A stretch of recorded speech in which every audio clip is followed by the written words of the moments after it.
Processo licitatório. Então, aí a gente vai entrar para o processo propriamente dito. Aí aqui a gente vai explicar o que é o processo. O processo ele tem duas fases, uma interna e uma externa, certo? A fase interna é a fase dentro do órgão. Quando o licitante, o gestor público, resolve comprar. Então, ele está lá, e aí ele vê que ele precisa fazer uma programação para compra de carteiras.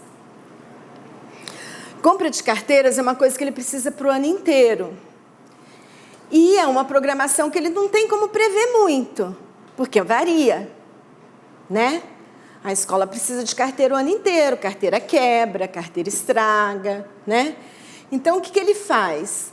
Ele se baseia ou numa compra anterior e joga uma porcentagem em cima de quebra, sei lá, 25%, para poder calcular uma quantidade. Então, ele começa um processo licitatório com uma requisição da necessidade da carteira, justificando por que ele precisa comprar a carteira, quantas ele precisa, por que ele precisa, onde que ele vai utilizar as carteiras, qual a quantidade, onde que ele vai guardar, qual a característica da carteira. Todas as características do bem que ele vai comprar ou do serviço que ele vai precisar, ele tem que descrever ali naquela requisição. Isso vai para um departamento, que pode ser de compras, isso varia de acordo com o órgão. E o departamento de compras abre o processo de compras. No processo de compra, eles vão verificar se essa compra vai ser licitada, se está dentro de uma hipótese de dispensa. No caso do município de São Paulo, é obrigatório verificar se tem ata de registro de preço, que a gente vai falar mais lá na frente, o que é. E digamos que eles resolvam comprar e abrir um processo licitatório. O comprador, ele é obrigado a fazer uma cotação de preço, verificar quanto que vai custar isso. E, na hora que ele faz essa cotação, ele escolhe, dentre aquelas modalidades, em qual ele encaixa, certo? Ou qual vai ser a mais razoável. E isso ele tem que fazer um balanço entre quantidade, o tempo que ele precisa, se ele precisa disso muito rápido, normalmente sim, porque eles não são tão previsíveis assim, de fazer com antecedência necessária, normalmente eles estão no sufoco quando precisam. Então, tudo isso é feito dentro de um processo. Esse processo é autuado. O outro passo que é necessário, isso vai para aprovação, isso vai ver se tem orçamento, porque isso é obrigatório, em qualquer administração pública é necessário verificar se tem dinheiro, se não tiver din-din não pode comprar. Isso não é da lei de licitação, isso é da lei de orçamento público, 8.620, é obrigado a fazer isso. E aí, depois que está tudo isso reunido num processinho, está feita a cotação de preço, está feita a aprovação da despesa, reuniu todas as informações desse processo, isso vai para o departamento jurídico ou para um outro departamento, dependendo do órgão, para fazer o edital, já escolheu a modalidade, faça o edital, e aí se publica o edital de licitação, se for um pregão, ou se for uma dispensa de licitação, faz a justificativa legal, faz o processo, e também existe um processo, tudo é feito com processo. Não existe na administração pública compra de boca, viu, gente? Mesmo que seja dispensa. Não vai ter um processo licitatório, mas tem um processo de dispensa. Ninguém põe o dinheiro no bolso, atravessa a rua, vai no boteco e compra a carteira. Não existe isso. Tem que ter processo, tá? E aí se reúne todas as informações e se publica o edital. A partir da publicação do aviso de licitação e do edital, abre-se a fase externa. Até aqui, o processo é sigiloso. Teoricamente, isso não é divulgado, isso é um processo interno da administração. A partir daqui, tudo que se fizer dentro daquele processinho que foi autuado, todo documento que entrar ali, todo mundo tem direito de olhar. É princípio da transparência e da publicidade da administração pública. Por quê? Porque todo mundo tem que ter conhecimento, porque isso é aberto aos interessados na licitação. Então, todo mundo tem direito de ter cópia do edital, todo mundo tem direito de ver o processo, todo mundo tem que verificar se toda essa regularidade do processo está correta, se foi feito mesmo verificação de que tem dinheiro, tudo isso tem que ser verificado e pode ser verificado. Tá? Nós chegamos no ponto que o que é que tem que conter na fase interna?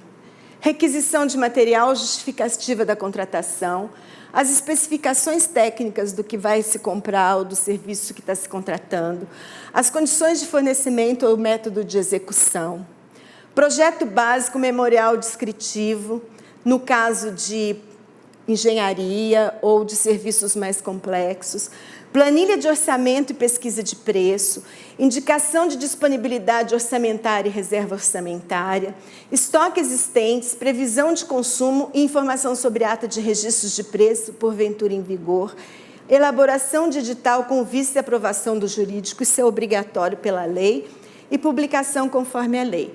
O que significa isso? Isso aqui é só mais ou menos um checklist do que nós, do observatório, se estivermos fiscalizando um processo licitatório, a gente precisa verificar dentro de um processo.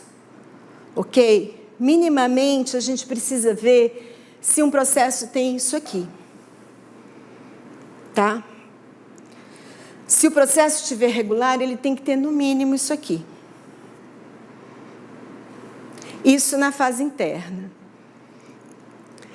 Na fase externa, após ser divulgado, vai ter o edital, óbvio, o aviso de licitação, o edital e nós vamos ter pedidos de esclarecimento ou impugnação do edital pelos licitantes, a apresentação das propostas em envelope, abertura das propostas, os julgamentos e as publicações.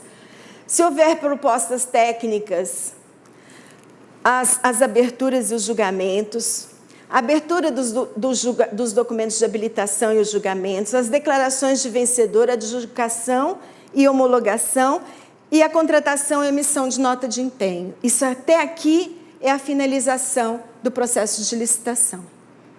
Então, isso também é o que a gente vai verificar se tiver tudo ok. Tá? Isso aqui está bem resumido, a gente pensa que é simples, mas, na verdade, tem um casuísmo, isso muda de processo para processo, de órgão para órgão, mas, basicamente, é isso aqui que a gente tem que ver. Tá? Aqui nós já falamos, aqui é só um detalhamento, que existem provedores que fazem a modalidade eletrônica do pregão. Então, existem os provedores, nós temos provedores que os licitantes fazem os seus cadastros para poder participar dos pregões eletrônicos e cada edital diz qual que é o provedor que o licitante precisa estar inscrito, como também existem os provedores que o órgão licitante indica que vai ser onde vai estar o pregão eletrônico, certo? Isso é indicado em cada edital. Então, aqueles 8 dias lá entre a publicação do edital, você tem que, além de preparar a proposta, se você não estiver cadastrado no provedor, você tem que correr atrás de se cadastrar para poder participar, senão você não consegue participar do pregão. Pedir esclarecimentos, impugnações, aqui eu estou dizendo que tudo é inserido nesse provedor. É uma plataforma e ela é autoexplicativa, você entra, ele indica, porque assim, o próprio pregoeiro, o próprio provedor, a plataforma, ela indica, por exemplo, se o prazo para enviar a proposta é do dia 2 ao dia 6, do dia 2 ao dia 6 você pode entrar lá, te permite colocar a proposta. Dia 6, às meia-noite, você pode clicar lá o tanto que você quiser, que você não põe mais proposta nenhuma no provedor. Ele te impede de fazer o ato que você não pode fazer mais. A vantagem é essa, porque nas sessões presenciais, eu já fui presidente de comissão, nas sessões presenciais, a gente tem muita briga entre licitantes, porque assim, o envelope tem que ser protocolado naqueles protocolos, vocês novos nem devem conhecer, os protocolos de secretaria, que enfia o envelope assim, faz... Aí fica aquela marca do protocolo com a hora. Aí chega na sessão, ficam os licitantes brigando. Aqui, ó, ele entregou 1 minuto atrasado. Não pode abrir o envelope. Fica briga por causa de 1 minuto de atraso, entendeu? No provedor não tem como fazer isso. 1 minuto de atraso, você não põe mais a proposta. Acabou, morreu. Então, assim, não tem jeito de ter briga e discussão. Você não consegue mais subir nada na plataforma se não tiver no horário, entendeu? Então, de certa forma, facilita, evita algumas discussões que a gente tem nas sessões presenciais. A sessão eletrônica, nesse ponto, é bem prática. Aqui eu estou dando detalhes de como que é na sessão. Na sessão, quando eles abrem lá a telinha, a gente só vê quantos licitantes tem e qual o valor das propostas, a classificação. A gente não sabe quem está do outro lado. Eu não sei que sou eu e você. Eu sei que tem 2 participantes, eu e mais um. Mas eu não sei que é você. Eu nem sei o nome da empresa dela. Eu não vejo. Entendeu? Só depois que sai o resultado é que eu consigo ver que é a empresa X. Mas aí, enquanto está no pregão e que ela está dando lance e que eu estou dando lance, eu só sei que eu tenho mais um concorrente. Ou mais 3, mas eu não sei quem são. Isso também é legal porque garante o sigilo da proposta, que é um dos princípios da licitação. Tá?